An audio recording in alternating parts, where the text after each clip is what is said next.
Médicos, farmacéuticos y asociaciones de pacientes se han unido contra la decisión de la Unión Europea que plantea eliminar los prospectos en papel de los medicamentos, sustituyéndolos por códigos QR.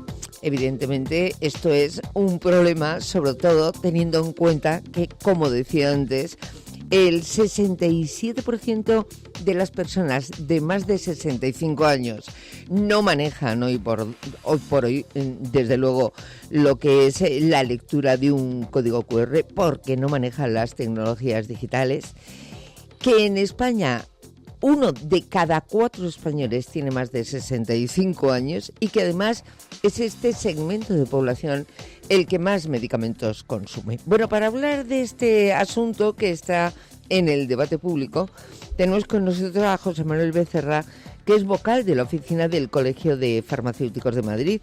Señor Becerra, muy buenos días. Hola, buenos días, Celi. Encantado de estar con vosotros. Fíjese que nos hemos quejado 1000 veces de los prospectos de los medicamentos, sobre todo porque son larguísimos, son unos pedazos de papel inmensos, porque muchas veces la letra es pequeña y porque, en fin, empiezas a leer las contraindicaciones de todos los medicamentos y te puede dar algo. Pero hoy por hoy siguen siendo absolutamente necesarios, sobre todo teniendo en cuenta que quienes más medicamentos utilizan son las personas mayores, evidentemente, que son las que menos tecnologías digitales manejan también a su vez. Supongo que en todo esto es en lo que se basan ustedes para unirse en contra de esta decisión. Exacto, yo creo que Eli lo has explicado perfectamente. La mayor prevalencia de toma de medicamentos, como sabemos, son pues a medida que vas avanzando en la edad, pues es cuando van saliendo las goteras, cuando van usando más medicamentos, y precisamente este tipo de pacientes son los que manifiestan una mayor brecha digital, son los que, bueno, pues te voy a poner ejemplos muy claros. Muchos de los pacientes que llegan a mi farmacia, hay que explicarles mucho mejor las cosas. Llevan sus móviles porque ya cada vez están más habituados a llevar sus teléfonos móviles, pero muchas veces pues prácticamente saben pues marcar sus teléfonos y poco más. Muchas veces, por ejemplo, el tema, pues hablamos de la digitalización, que es fundamental ir eliminando papel, pero por ejemplo para las citas telefónicas no saben muchas veces pedir una cita a través de una página web y tienen que seguir yendo al ambulatorio. Pues esto es una cosa, extrapolándola, pues similar. Efectivamente. Hombre, parece que lo lógico es que por lo menos un plazo de 5 años es un plazo cortísimo, que por lo menos en el tiempo se prolongase el uso de estos prospectos en papel y que se añada el QR si uno quiere. Me parece que esto sería lo más lógico. Pero ¿qué es lo que se dice desde la Unión Europea para proponer esta sustitución del papel por el QR? Bueno, yo creo que desde la Unión Europea pues lo que se quiere es ir avanzando al tema de la sostenibilidad y bueno, es una idea buena, obviamente.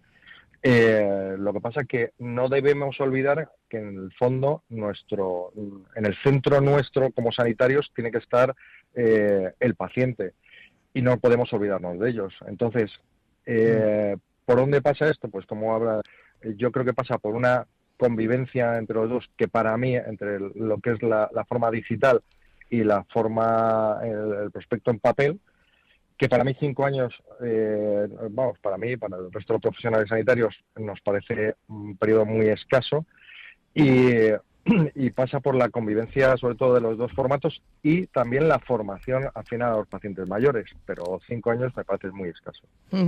¿Por qué puede ser un peligro, que es una de las cosas que se alegan en contra de esta sustitución, el hecho de eliminar los prospectos, por ejemplo, para pacientes crónicos?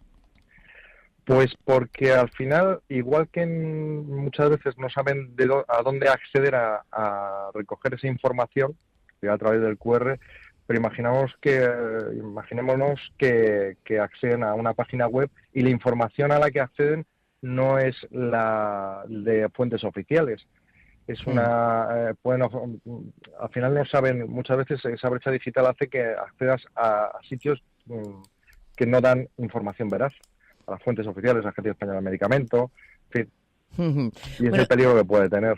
sí es verdad que el formato digital, en el caso de que ya todo el mundo lo manejase, bueno, pues tiene muchas ventajas, entre ellas que se puede ampliar la letra, ¿no? Porque ese es uno de los problemas que tienen los prospectos. Mucha información en papeles que ya son muy grandes en muchas ocasiones, pero que claro, en los que cabe lo que cabe y hay que poner una letra muy pequeñita, que es otro de los problemas con los que se encuentra la gente mayor. Bueno, o sea, los prospectos digitales tienen también muchas ventajas. Muchas ventajas que a lo Claro. mejor es a las que no pueden acceder los pacientes mayores. No pueden acceder porque no saben, pero después pueden tener muchísimas ventajas. Se pueden actualizar sin tener que retirar el papel y volverlo a imprimir. Se puede ampliar la letra, como has dicho. En fin, muchas ventajas que Mm, a lo mejor no tiene la ventaja del papel físico. ya. Pero bueno, tenían las desventajas de las que ya sabemos. Por eso hablamos siempre de que es mejor que convivan una temporada, aunque el periodo de 5 años parece escaso. Efectivamente, tienen que convivir porque ya ustedes tienen mucho trabajo normalmente con las personas mayores. Hay que tener en cuenta que cada día pasan por las farmacias españolas 2 millones de personas. El 80% son enfermos crónicos y personas mayores que muchas veces, hombre, acuden a ustedes para recibir esa información que a lo mejor tienen los prospectos, pero que, bueno, o no entienden bien, o siempre da mucha más seguridad que una persona, que un profesional te diga exactamente pues cómo te lo tienes que tomar o cuál es la dosis exacta o quiénes no pueden acceder por algún tipo de dolencia a determinados medicamentos. Claro, como se sustituye el papel encima por el QR, es que no van a tener tiempo ustedes de atender a más de 3 personas al día en su farmacia. Sí, hombre, la labor del farmacéutico principalmente es sobre todo informar al paciente de cómo tomar la medicación, qué es lo que está tomando, que muchas veces reforzar el mensaje del médico Sí. de qué le está pasando al paciente, que a través de esa medicación, cómo se trata ese proceso de enfermedad que está llevando, en fin. Y eso, somos como unos altavoces de ese prospecto, además acoplado a la persona. Ujú.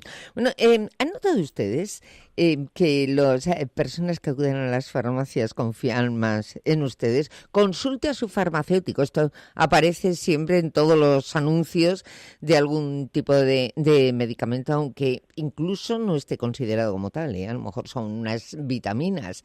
Pero, ¿se les consulta mucho a ustedes? Sí, yo creo que somos el punto de atención sanitario más cercano al paciente porque nos tienen accesibles pues 24 horas, los conocemos perfectamente, pasan por cualquier duda. Mm. Ya le digo, somos muy accesibles y además normalmente, sobre todo en las farmacias, yo tengo una farmacia de barrio y al final conoces a todos tus pacientes perfectamente y sabes en el ambiente que se mueven, que eso también es muy importante. Ya sabes que no solo son las enfermedades que tenemos, sino las que se pueden manifestar alrededor y que muchas veces no dan la cara en una visita Sí. simple al médico. Claro, incluso ustedes pueden aconsejar, oiga, vaya usted a su médico, porque Por supuesto, por están supuesto. viendo que a lo mejor una persona acude a una farmacia y empieza a contar una serie de síntomas que ustedes mismos son los que dicen, oiga, vaya usted al médico porque eso que me está contando, bueno, pues lo tiene que ver un facultativo, alguien especializado. Volviendo al tema de los prospectos. Existiría, digamos, un término medio y es que los medicamentos que van destinados a hospitales, a clínicas, a centros donde la gente, sí, efectivamente, sí tiene una formación digital, vayan sin prospectos y los que van al usuario, a las farmacias, sí los lleven. ¿Es una posibilidad que ustedes han barajado? Bueno, hay medicamentos que se ponen en el hospital, Hmm, que esos a lo mejor sí serían más, porque los sí. maneja solo el farmacéutico de hospital, pero hay medicamentos que salen del hospital y aunque son hospitalarios, los sigue teniendo que tomar el paciente. Y ahí yo creo que tendríamos la misma pega que en el medicamento que sale de oficina de farmacia. Digamos que la medicación hospitalaria ambulatoria, yo creo que debería seguir también coexistiendo el folleto en papel. Bueno, supongo que esto todavía es un borrador, nos ha puesto en marcha en el caso de que fuese algo inminente, es decir, esta sustitución que propone Europa, ustedes harían la correspondiente reclamación al Ministerio de Sanidad, porque por otro lado es verdad también que Europa da cierto margen a los miembros, a los países que forman miembro de la Unión, pues para que tomen sus propias decisiones al respecto. Sí, bueno, a través de la declaración del otro día del Consejo y tal, pues ya se está actuando en este tema y lo que le he dicho antes, no olvidamos que al final somos nosotros los responsables de este tipo de pacientes y de que no queden en el olvido. Efectivamente, bueno, pues que nadie se nos asuste si hay alguna persona mayor que está escuchando el programa y no maneja bien las nuevas tecnologías. Esto está ocurriendo en muchos sitios, ¿eh? Hay cantidad de restaurantes, por ejemplo, que ya tienen la carta en QR y está suponiendo un problema para personas mayores, ¿eh? Cuidadito con esto. Sí, bueno, cierto. Sí, que no se preocupen, que esto no va a ser de hoy para mañana. Y además ahí están los médicos, las asociaciones de pacientes y los farmacéuticos luchando para que ese plazo que se supone que va a dar la Unión Europea de 5 años para que esos prospectos de medicamentos en papel sean sustituidos por códigos QR se amplíe hasta que llegue un momento en el que prácticamente toda la sociedad sea capaz de manejar las nuevas tecnologías. José Manuel Becerra, vocal de la Oficina de Farmacia del Colegio de Farmacéuticos de Madrid, que le agradezco mucho que haya estado con nosotros. Muchísimas gracias. Muchas gracias, Eli. Eso, recordarle que ahí estaremos siempre los farmacéuticos para informar de la medicación, como especialistas en el medicamento que somos, y como no, de que sabemos que en el centro de nuestro objeto profesional siempre está el paciente. ¿Vale? Muchísimas gracias. Claro que sí, que nadie se corte, ¿eh? Si hay cualquiera que tenga una duda sobre un medicamento, oye, ahí está el farmacéutico, la farmacéutica de cabecera que tenemos todos para aclararnos cualquier tipo de dudas. Lo dicho, muchísimas gracias y que tenga un buen día. Igualmente, muchas gracias.